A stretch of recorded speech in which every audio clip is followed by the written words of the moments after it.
Prologue. I raced up the last flight of stone stairs to the top of the Dark Lord's castle's tallest tower. My chest was heaving, and my legs and feet were scorching from the incredibly long climb. This was it. This was finally it. After all these years, I was finally going to destroy the most powerful and evil wizard in the history of Alandra, the man who killed Father right after I was born 18 years ago, and the man who had been ruling Alandra with his twisted army of Shadriths ever since. Just thinking about those horrible, hulking, all-black creatures made my spine stiffen as straight as this tower as I climbed the last few steps. All the nasty brutes must go, along with Lord Sycorath himself, of course.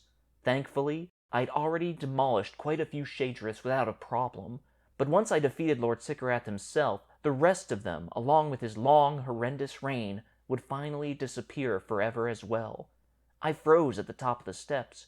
There he stood in the middle of the roof, his back to me, black cloak billowing in the light breeze. I tried to swallow, but my throat was as dry as the Azrael desert. Come on, Mara. You can defeat him. You're powerful enough. Mara.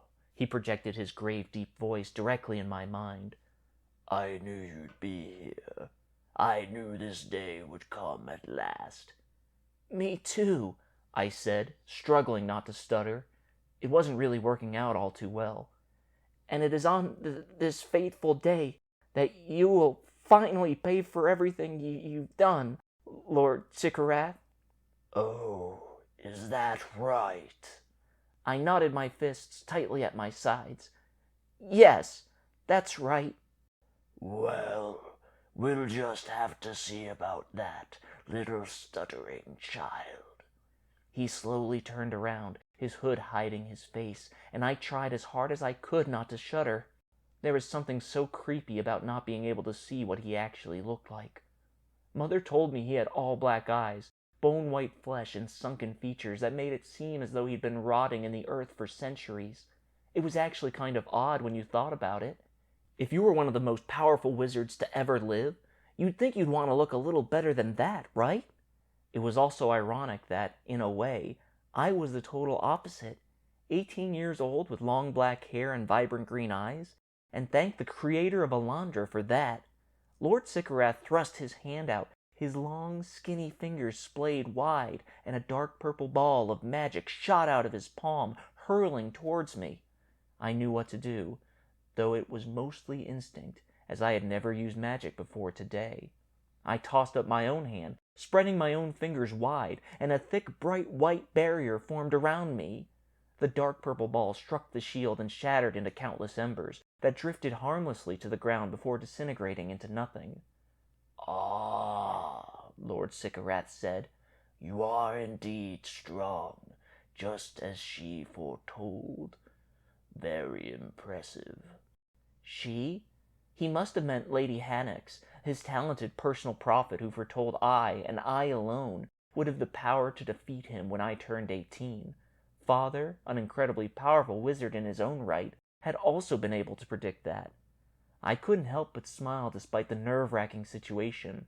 Why, thank you, Lord Sycorath. This is going to work. It's really going to work. But unfortunately, you are not strong enough. He flung his palm up again, and a dark purple hand, twice the size of the ball, emerged from it, formed a fist, and hurtled toward me across the roof like the ball had. I flew up my barrier again, and a deafening thud rang out as the fist struck it. But the fist didn't immediately shatter and disintegrate like the ball had. Instead, it opened and dug its sharp nails into the barrier, raking back and forth. A grating noise like knives scratching across ceramic plates filled the rooftop, making me cringe. No, this can't be happening. I summoned as much magic as I could, the now familiar, warm, fuzzy feeling permeating me as I dug deep inside myself, and poured it all into the barrier, making it as strong as I possibly could. But it wasn't working. The dark purple nails clawed through the shield, getting closer and closer to scraping right against me. No, this isn't what's supposed to happen. This isn't how the battle's supposed to go. The gaping blackness of Lord Sycorath's hood kept gazing at me as I struggled to maintain my barrier. But I'm afraid it is how this battle is going, young Mara, he said, clearly reading my mind somehow. And so far he was right. Even worse, I could feel the very last of my magical energy draining away as the hand entered my shield. Pretty soon, I wouldn't have a single shred left inside me. I didn't even know that was even possible. Finally, the nails broke completely through the barrier, shattering it. White embers flew everywhere, disintegrating before they touched the ground or my brown cloak. I barely heard my own scream as Lord Sycorat's purple hand wrapped around me, pinning my arms to my sides. I squirmed, struggling as hard as I could to wrench myself from his grip, but I couldn't budge a millimeter. I was completely drained, mentally, physically, and magically. Please don't tell me it's over. Please, great creator of Elandra, it can't be over. The hand lifted me off the ground and positioned me right above the Dark Lord. Now I could make out his sunken face and all black eyes within the dimness of his hood. I would have cringed if I weren't bound. I'm sorry, Mara, but it looks like Lady Hannex and your father were wrong all along. Very, very wrong. You see, you're clearly not powerful enough to defeat the likes of me. Not even close. You never were, and you never will be. And I'll make absolute certain of that last one right this very moment. He tossed back his head and let out a deafening cackle that echoed inside my mind as the hand moved off to the side of the roof and released me. As I plummeted toward the dark, murky abyss below, all I could do was scream. I failed you, Mother, Father, Elandra. I failed you all.